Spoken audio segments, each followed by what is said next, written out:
Assalamualaikum warahmatullahi wabarakatuh. Alhamdulillahirabbil alamin. Allahumma sholli ala sayidina Muhammadin. Teman dan sahabat semuanya yang dimuliakan oleh Allah Subhanahu wa taala, kita melanjutkan kajian kita di dalam kitab Fathul Qorib, masih membahas terkait wasiat. Qala al-musannifu rahimahullahu taala nafa'anallahu bihi wa bi ulumihi fi darini amin. Wadakaro dan menyebutkan ianya musannif syartul musolah akan syarat musolah, akan syaratnya orang yang diberi wasiat. Jadi kalau musi ini orang yang berwasiat, ini istilah-istilah di dalam bab wasiat.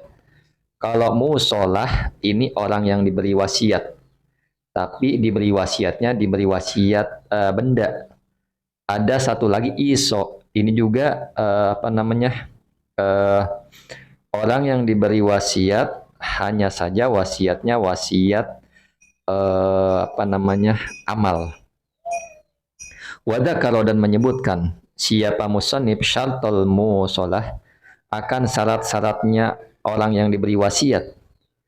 Idza kana apabila ada siapa musolah orang yang diberi wasiat muayyanan ialah ditentukan fi qaulihi di dalam perkataan musannif likulli mutamallikin di tiap-tiap atau bagi tiap-tiap mutamallikin yang bisa memiliki. Nah, ai likul liman maksudnya adalah likul liman bagi tiap-tiap orang yutasawwaru yang digambarkan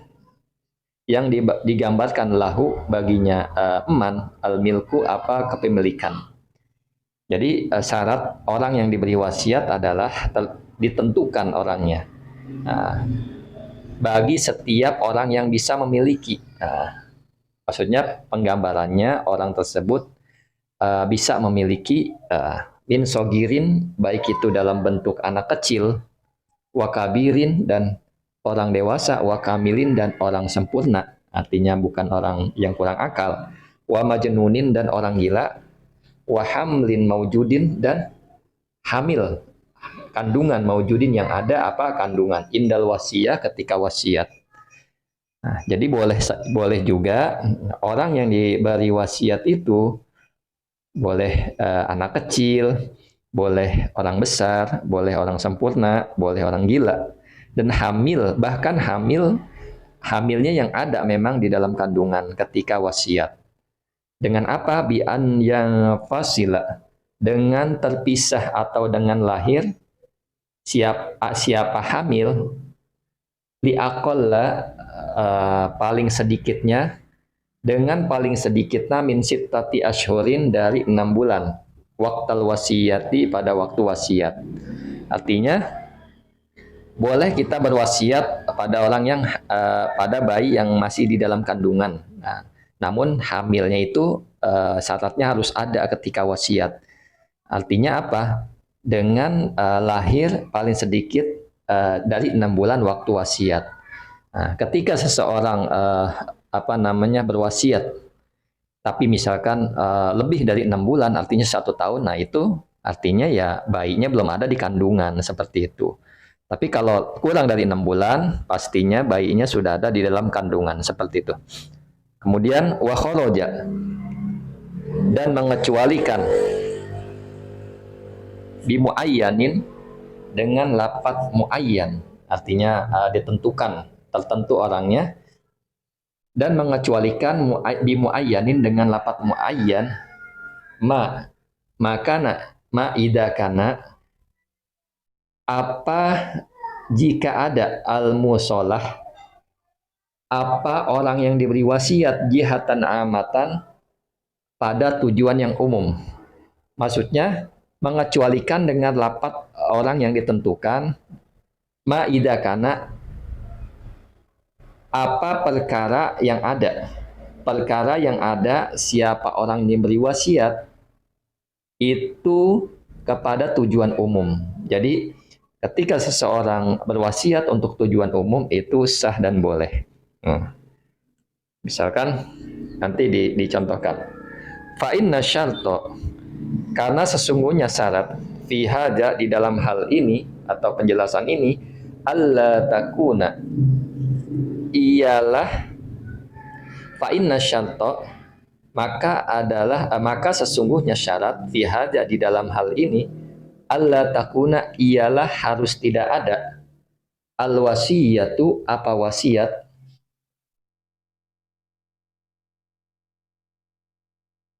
jihatan maksiatan ialah tujuan yang maksiat.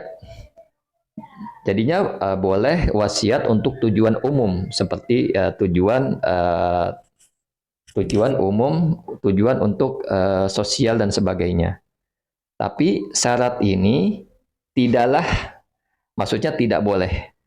Harus tidak ada wasiat tersebut pada tujuan maksiat. Walaupun tujuan umum, tapi kalau tujuannya maksiat maka tidak boleh. Seperti apa contohnya? Kaimaroti kanisatin, seperti membangun gereja, min muslimin dari orang muslim, au kafirin atau dari orang kafir, lita'abudi untuk beribadah fiha di dalam kanisah atau di dalam gereja tersebut. Nah, nggak boleh kita berwasiat untuk tujuan maksiat walaupun untuk tujuan umum. Tapi kalau bukan maksiat, maka ini dibolehkan. Watasihu, dan sah al wasiyatu apa wasiat fisabilillah di dalam fisabilillah di jalan Allah. Jadi kita sah wasiat ini di jalan Allah. Misalkan kita mengucapkan saya wasiat ini untuk di jalan Allah, itu boleh. Waktu serafu, dan ditasarufkan lil gozati, maksudnya untuk tujuan peperangan. Nah, seperti itu. Jadi maksudnya fisabilillah ditasarufkan, dibelanjakan, ditransaksikan untuk tujuan peperangan. Wa fi ba'din nusahi, dan di sebagian naskah badala sabilillah dengan mengganti lafaz sabilillah wa fi sabilil birri, maksudnya di sebagian naskah menggunakan fi sabilil birri, di dalam jalan kebaikan. Ai, maksudnya adalah kal wasiyati lil fuqara'i, seperti berwasiat untuk orang-orang fakir. Nah, terus au libina masjidin, untuk tujuan membangun masjid. Nah, ini dia. Jadi di sebagian naskah itu bukan fisabilillah tapi fisabilil birri. Contohnya apa? Kalau wasiat lil fuqara, seperti orang berwasiat untuk orang-orang fakir, atau orang berwasiat untuk tujuan membangun masjid. Ini dibolehkan dan sah hukumnya. Assalamualaikum warahmatullahi wabarakatuh.